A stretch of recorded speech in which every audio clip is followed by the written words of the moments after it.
What I'd like to do in this tutorial is run through the advantage of hairspray chipping, look at the drying times of the paints used, the hairspray itself, and obviously the tools of the trade.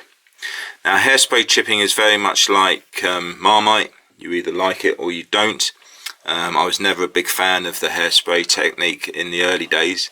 However, the more and more I practiced and the more that I used it on my models, I realised all the different effects and combinations of chips, creating wonderful depth and contrast on my builds, and I wouldn't be without it now.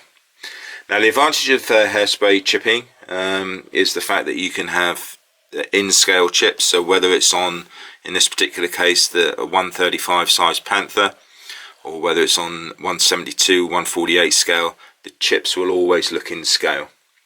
Also, as I said, as you can see here, the chips add a lot of depth and contrast to the vehicle, and that creates interest for the viewer itself. As for the drying times, well, this is where you need to practice.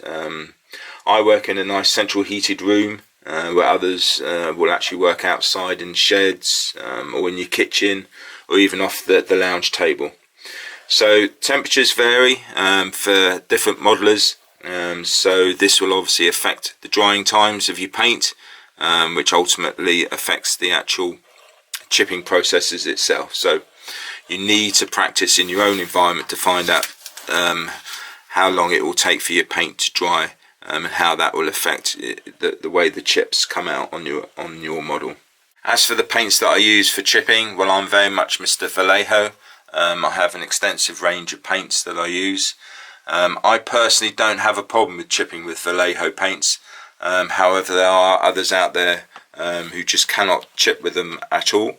It's not a problem. Practice with whichever paint that you like to use, whether it's Tamiya, Mission Models, Revel, whichever one that's good for yourself. They all chip differently and they all dry differently, so again, it's all about practicing with your own paints in your own environment. Now, the golden rule for hairspray chipping is that the thicker the layer of paint that you put down on the vehicle, the harder it's going to be to chip. So what you need to do is just barely cover the area that you're going to be chipping to get the best results. So if it doesn't work out the first time, you can always come back and add another layer of chipping further down the line. As far as the hairspray goes itself, I use a pretty good quality hairspray from the drugstore. Try and use a fine mist one. In this particular case, this one is for normal hold. There are many chipping fluids out there on the market which do a great job, but I find it a lot easier and cheaper just to use the hairspray itself. Once you've applied the hairspray and your base coat, you can then start to do the chipping itself. I use various old brushes to create the different chips and look on the actual vehicle itself. Remember, it's not all about the chips though. You do need to do scratches and dents to break up the monotony of all the chips. So I use different ends of pliers, and this will create different results on the model. So again, it's all about practicing. So what we're going to do now is actually look at the actual process of doing some hairspray chipping. Using the shield here, whatever the particular part of the model is that you're going to be chipping, you need to lay down some layers of hairspray. Now, what I do, I hold the part at arm's length and I'll do 2 sweeps across in different directions. Leave that to dry, or if you're in a hurry, get the hair dryer on it and dry it off. And then once done, lay down another 2 sweeps of hairspray in different directions again, so that you get full coverage. Whatever you do not want to saturate the actual model itself. So let me just put the hairspray on and then you can see how it's layered. So there we go, I just did 2 sweeps, and hopefully if we get that at the right light, you can see that patination there of the hairspray on the actual shield itself. So we'll leave that to dry and then we'll do another couple of sweeps across.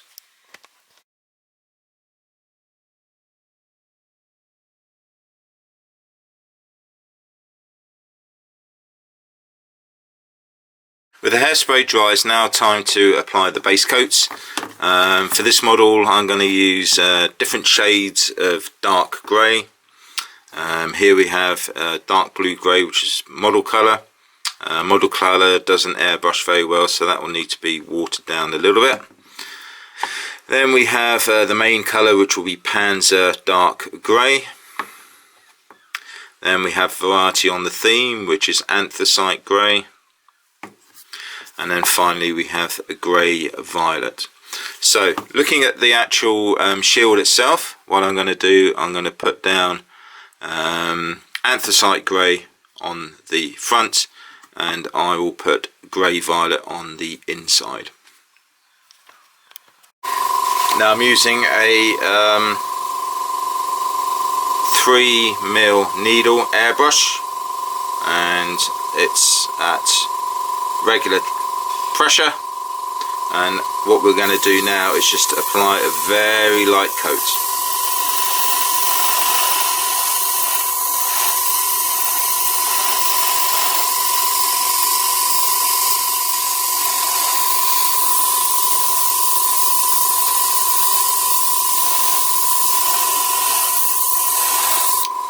There you go, and as you can see, you've still got some of the primer showing through as well, but that's the thickness of paint that you need for the first coat. So I shall now carry on and do the rest of the shield in that colour. So with the outside of the shield done with its first coat, and it's now dry, we can now go back and redo the second coat.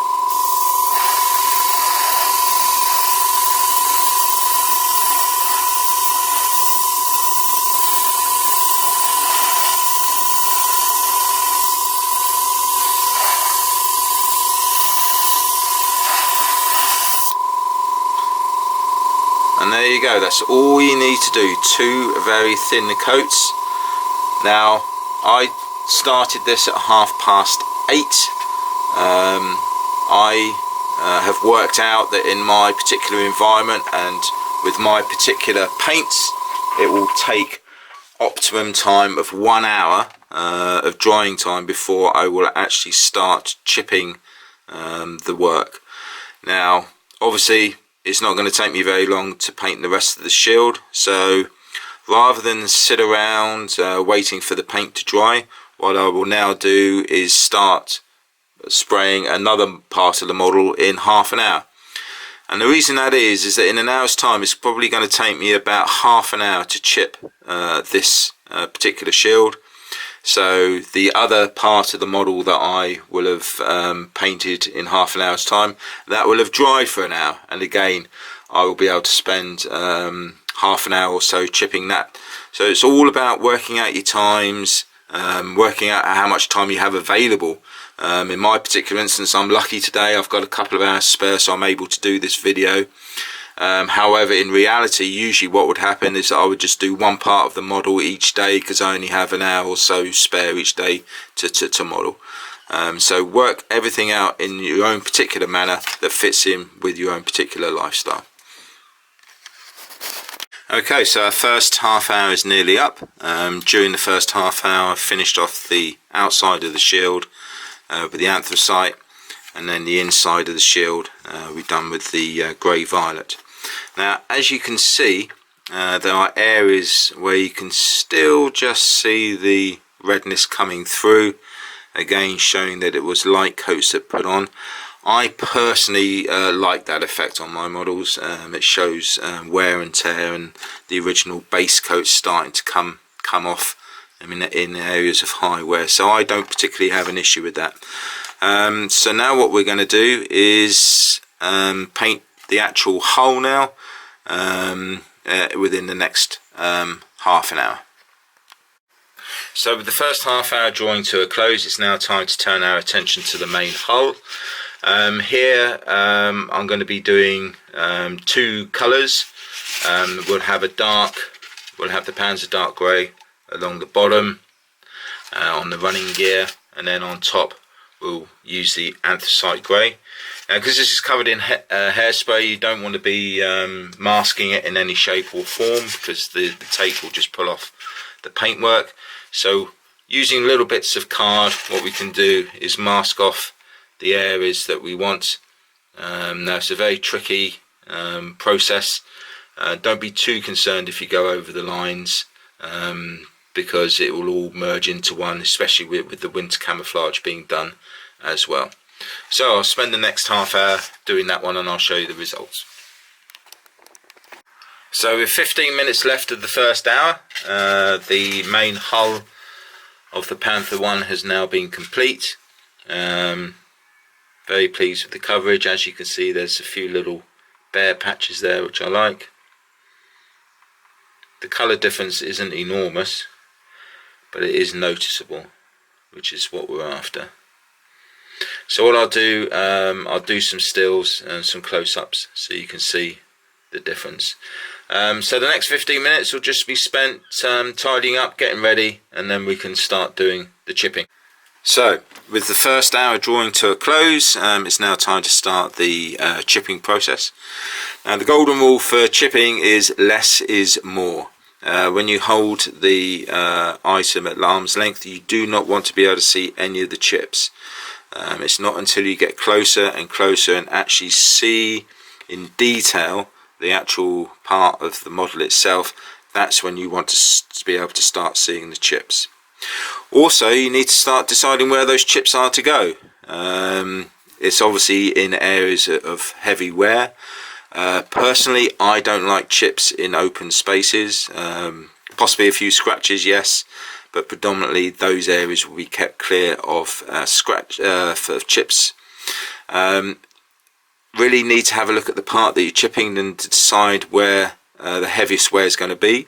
Now in my research photos, the hubcaps are scratched and chipped considerably. On the top here, the guys will be sitting each side of the artillery piece, so these areas along here are going to be heavily worn as well. Inside, these protruding edges, the actual bracket, which is constantly going to be taken out and folded back, etc. They'll be heavily chipped, as well as the actual handles and the grids itself. So those are the areas which I will concentrate as far as the chipping goes. So what I'm going to do is concentrate on the hub here, the cover, and show you how the chipping process works and the different effects that you can create. So if we take one of the small brushes, put that in the water, take off the excess, and then really it's just a matter of going around it. I've got my optivisor on, so apologies if I'm close to the microphone, and we'll just dampen the area and just work our way around, waiting for the paint to start to release. Now if at any point, because you'll be able to see it, you'll be able to feel it, any large chips of paint start to come out that you're not happy with, then basically what you need to do is just to leave that area well alone. Nobody's going to know where you wanted your chips to be, so you can just leave that. So let's just wipe off the excess water there, and there we go. Starting to get it to come through now, as you can see.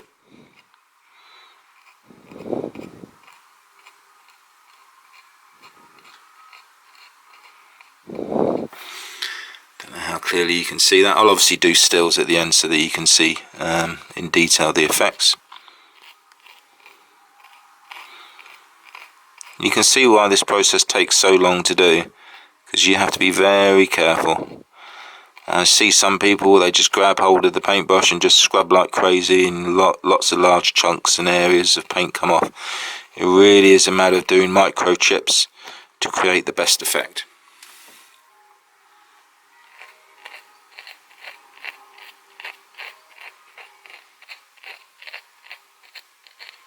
Okay, and that's it. I'm happy with that. So with the blending brush, we'll just wipe off the excess. Be very careful because you don't want to take off any more paint. So there we go. You can just see those chips now. And then what we'll do, obviously, driving through the forests, this particular part of the shield is going to be scraped up against trees quite a lot. So we'll just use the end of these pliers and add in some chips. Some scratches, have some thicker ones here, which will create a different type of shape along there as well. Let's do a little bit of rotating. There we go, that creates a different pattern as well. And that's what you're after, different patterns, different scratches, which all adds to the realism. And that is it. I'm more than happy with that. You don't have to go overboard. You've created the effect, and now I will crack on and do the rest of the shield. So the chipping on the shield is now complete. Only took 20 minutes, so I've got 10 minutes to have a rest. So if we do the arm's length test, as you can see, you can hardly see anything at all. However, the closer you bring it to the camera or to your eye, you can start to see the chips emerging. I was particularly pleased how the two-tone with the silver as well as the red came through. Obviously that will all get toned down in the weathering process. I'll do some stills so that you can see the effects close up, but very pleased with that. Gonna have a cup of tea now, and then I'll start on the main body itself.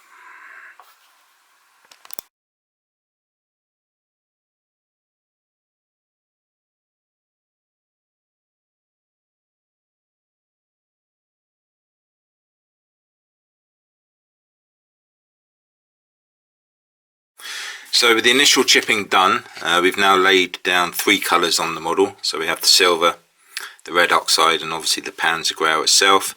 Might not be able to see it, but I've also done a very faint airbrushed layer of medium grey just to break up the monotony of the Panzergrau. And also here and there, there's some splashes of a very weak dark brown to start the weathering effects as well. So what we now need to do is to actually have a look at doing the winter camouflage. Now your first decision is what sort of winter camouflage are you going to go for.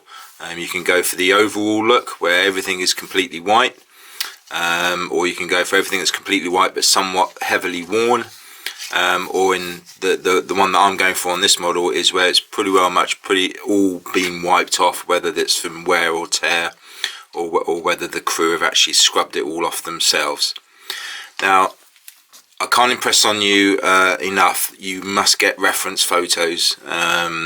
There's hundreds if not thousands on the internet, and they'll be able to show you all the different styles of winter camouflage that were used during World War II. You can then decide on the particular way that it was camouflaged and go with that yourself. You'll see many whitewashed vehicles and you think that looks absolutely awful and there's no way I want to have that on my model. So you can still have a little bit of artistic license in deciding what sort of pattern that you're actually going to be going for. Now this piece has actually had its 2 coats of hairspray put on. So what we're now going to do is to apply the winter whitewash. What I like to do is have 2 colours, 2 tones, just to add a bit of depth. So here on the first coat I'll be using Insignia White, and then once that's been chipped and dried, I'll then go over with another coat of pure white itself. It's not a major necessity, because obviously when you come to do all the oil work, you'll be able to do all your different types of shades and etc, etc. It's just really to add that little bit of depth, and helps me plan ahead as far as the colour scheme that I'm going to be using further into the build. Now if you remember earlier, I spoke to you about the importance of only applying thin coats of paint. So I just can't stress that enough. If you want to get good chips with the Vallejo, then you need to lay down the thin coats. So let's have a go with that now then. Let's turn on the airbrush, and away we go. Try and concentrate around the areas where it's going to stay the most, around the hatches, around the covers, around the hinges, and maybe we'll have a little bit around the edges, along the bottom and along the top there. And that's all you have to do, nice and easy. Again, we'll come round to the front, because you have to bear in mind this is the first of 2 coats, so you don't have to go overboard with this one. We'll have a little bit more down the bottom. On the reference photos that I'm using, the actual underneath by the top of the pan, so this part here is completely white, because obviously it hasn't been worn away at all or anything like that. So we'll add a slightly thicker coat there.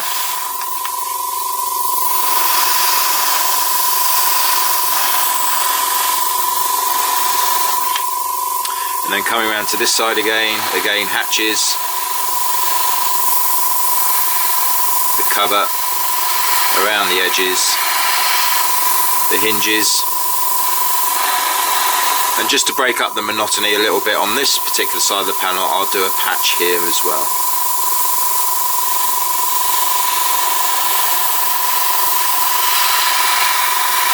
And that's all you have to do. So I'll leave that to dry for an hour, and then we'll come back and start chipping. So after an hour's drying time, it's now time to start doing the chipping. On the reference photos that I have, this particular area here is quite scratched, so rather than using the chipping brush, we'll use a slightly wider one and we'll do some scratches on there. Usually I do this up close and personal with the Optivisor on, but I'll see how well I can progress doing it at arm's length so that you can see it on the camera. And there we go. I don't know how well you can see that. We've got some scratches coming in already.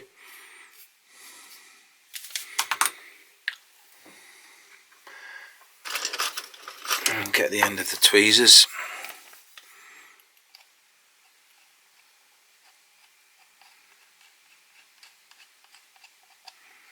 Just to mix up the patterns. A little bit more there as well. One thing I did forget to mention at the beginning is that as far as the application goes, I used a 0.3mm needle airbrush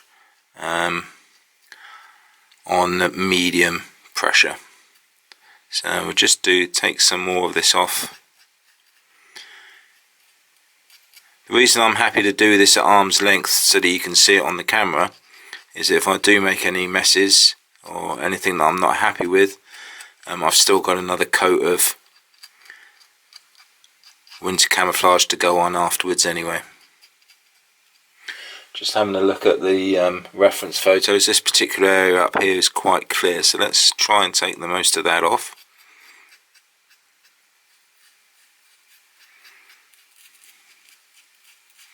And we'll bring that down.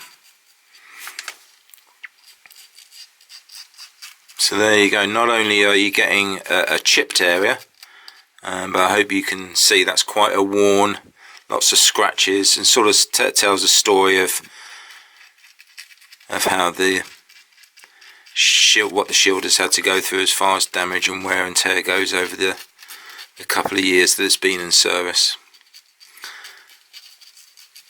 Okay, right, so leave that with me and I'll crack on now with the rest of the chipping and the scratching, and I'll show you the final result.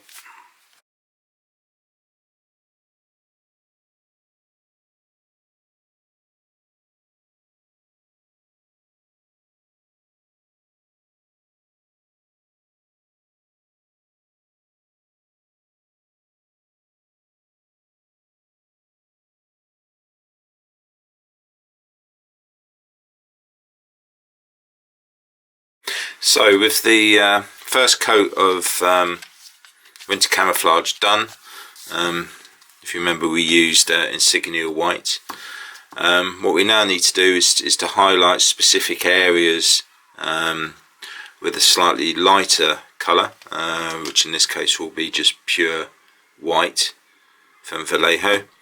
And what the idea here is to be rather precise and just put in areas where you think there's going to be very little wear on the model itself, possibly around the hinges and around the hub cover, etc. I've already taken the liberty of completing the lower hull, so you can see the effect that you're aiming to go for. As you can see here on the hinges, you can see the more intense white colours around the base of the light coming round. You can see the intenseness around the hook and the actual holders for the wicker baskets. There again is a good example with the radio. And just here, just to break up the monotony, I've just done a line of white there. Looks a bit stark now, but once all the weathering's done, that will tone down. And just try and get in the grooves. As you can see, we got it in the grooves of the mud guards here, and around the base of the tools here as well. There we go. There's another good example of keeping it in the grooves there on the bracket at the back. So it's really precision spraying. No need to do a great deal, but it just adds that little bit of extra dimension to the model.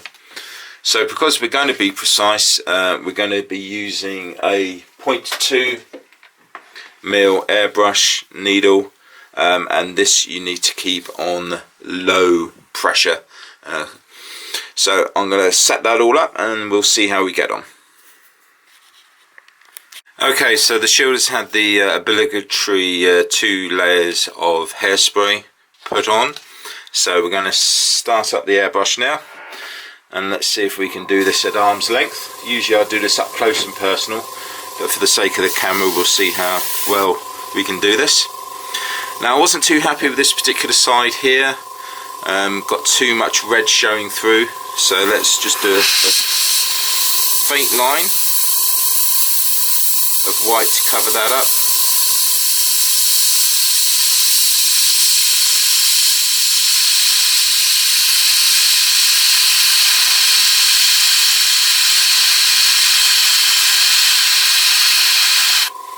And there, hopefully you can see already the contrast between the lighter white and the darker white that we used earlier. So let's do a couple of the hinges.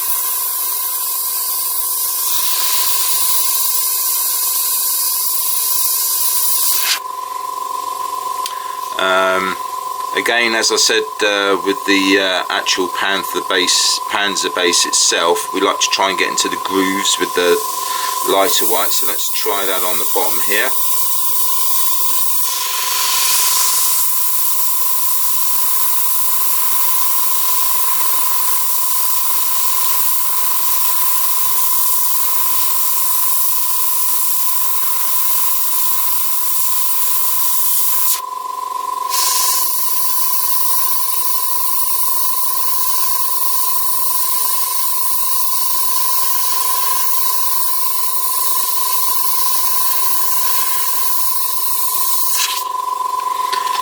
Don't worry about overspraying or making any mistakes, because it's all going to get chipped off.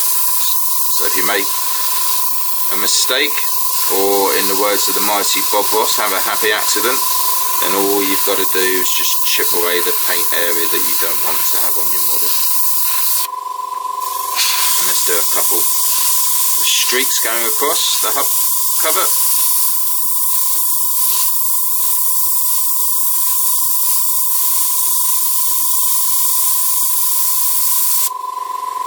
And again, we'll do the hatchway.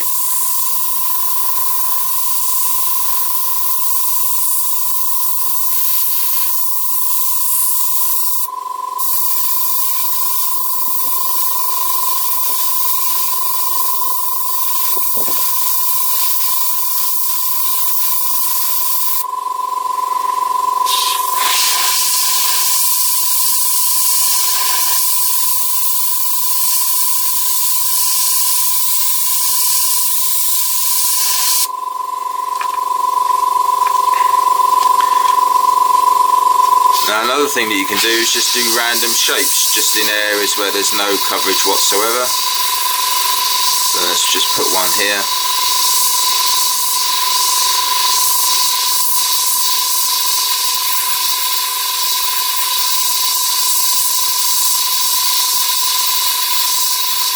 Doesn't look great right now, but once chipped you'll see the effects. Right, now I'm having problems with the airbrush clogging and drying out already, so I'll just clean that off and we'll start again. So back we go with the hinges.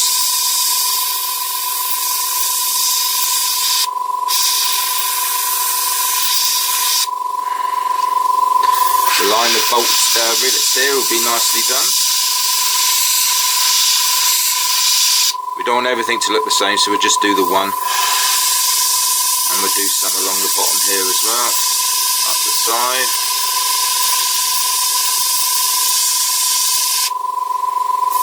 And maybe just on the corner here.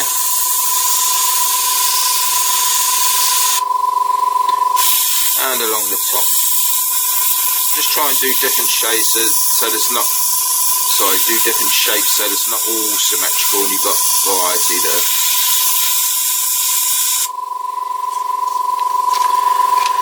Underneath, again we'll do it in the recesses.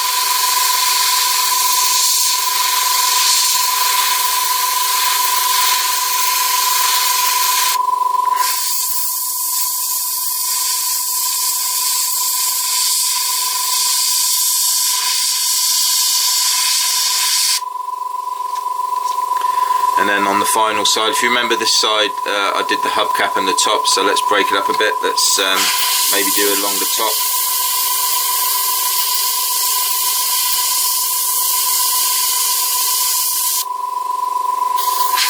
And we'll just do the end of this hubcap. We'll bring it out a little bit.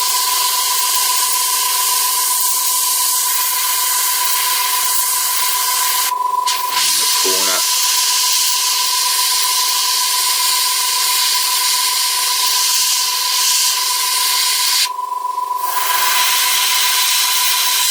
Hinges at the top again.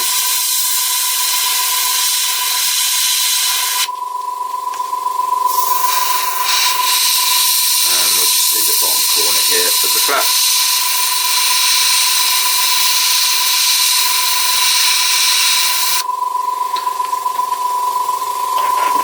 Apologies for the noisy air compressor, and that's turned off because now I'm happy that's all finished. So we'll await the obligatory hour now for that to dry, and then we'll start with the chipping process. So again, I'll be able to show you how that all works out. So with an hour passed, it's now time to start doing the chipping on the shield. With these darker patches, what we're after is more of the distressed look around the actual edges rather than the middle itself. So as you can see, that this was quite a bad splodge of paint in the middle of this, so let's just work with that and see what we can do. Again, I'm doing this at arm's length, but as you can see, we can break that up, and we're starting to get rid of that splodge in the middle, just to reduce the harshness of it around the edges.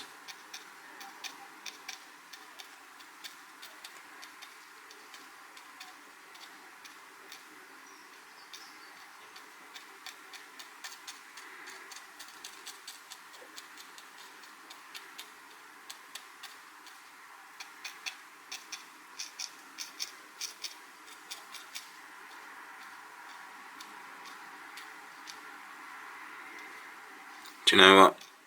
There we go. I don't like that at all. So if we get the wipe brush itself, and let's just wipe it off completely. There we go. So that's got rid of that imperfection, and that will dry in nicely. Let's move up to the hinges.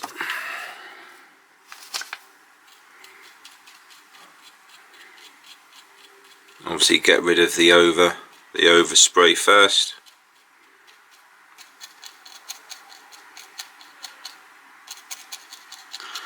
And then we're working our way around the bottom there.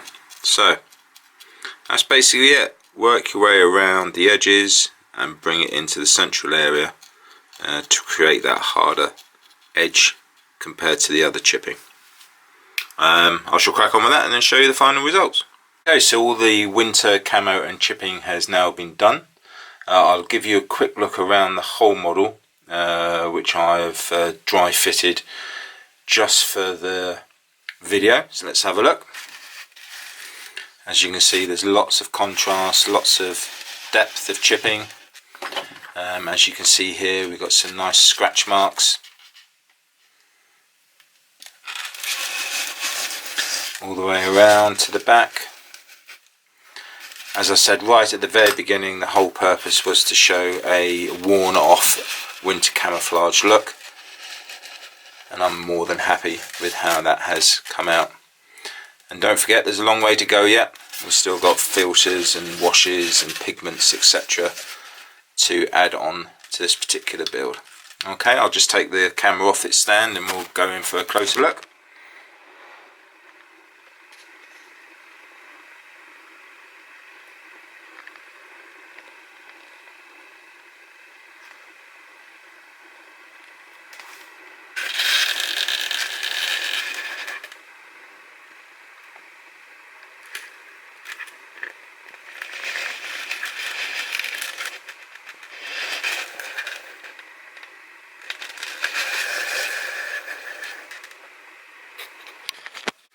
I will put up some more stills and other examples of winter camouflage so you can see the wonderful and in scale chipping that you can achieve with the hairspray chipping technique. I hope this tutorial has been of some help. Please feel free to post any questions, but for the moment, thanks for looking in, and I'll see you on the next SJ's tutorial.